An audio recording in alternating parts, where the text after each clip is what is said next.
What's going on, guys? I've got here in front of me a 2000 Dodge Durango, and I'm going to use this car to go over the important fuses and the relay for the operation of the cooling fan.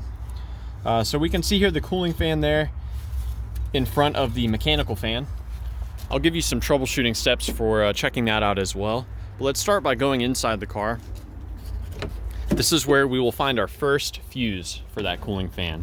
So it's going to be behind this cover here. And it's going to be fuse number 9, which is a 10 amp fuse.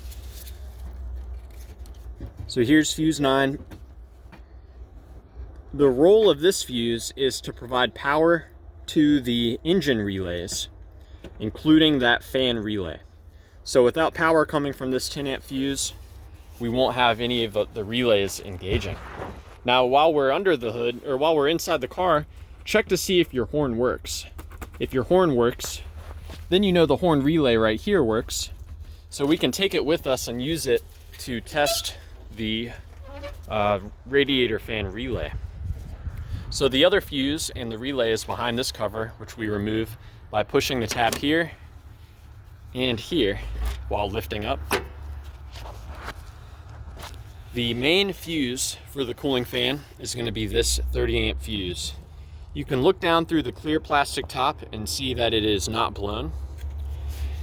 And this relay here is the cooling fan relay. That cooling fan should be running when the AC is on or if the engine is getting too hot. And it's controlled by the computer. What I like to do to test this out is I'll turn the air conditioning on while the engine's running, and then I'll start tapping on the relay. If that fan in the front is not working, and then I tap the relay and the fan kicks on, then I know that this relay might be failing. It might be stuck, and tapping on it can free it up. We can also remove it, set it aside, and we'll install our horn relay. If after I install the horn relay, the fan turns on, and I take the fan relay and put it where the horn was and the horn stops working, then I know that the original relay is probably no good. Now let's take a look at how it's wired. We've got 4 pins here. This pin receives power from the fan fuse, that main fuse there.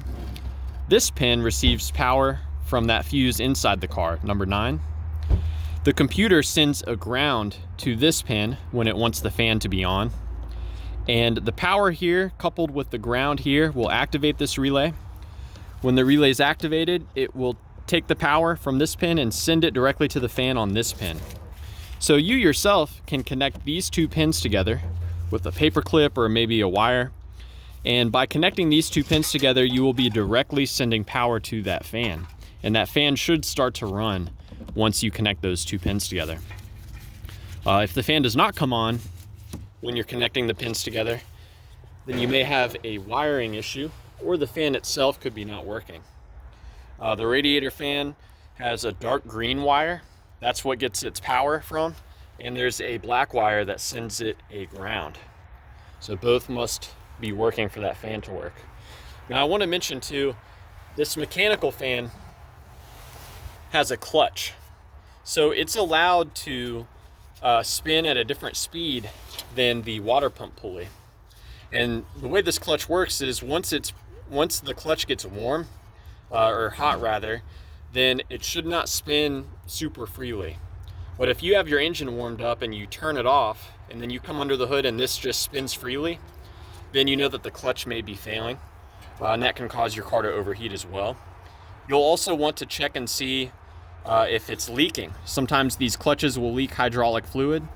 So if the whole clutch area looks wet with like the fluid, then you know that the clutch might be failing, might be on its way out. So yeah, I hope that all this information was a good starting point for you in checking out the radiator fan on your Dodge Dakota. If you have any questions, or more importantly, if you have any advice for troubleshooting this stuff, please chime in below. Thanks for watching.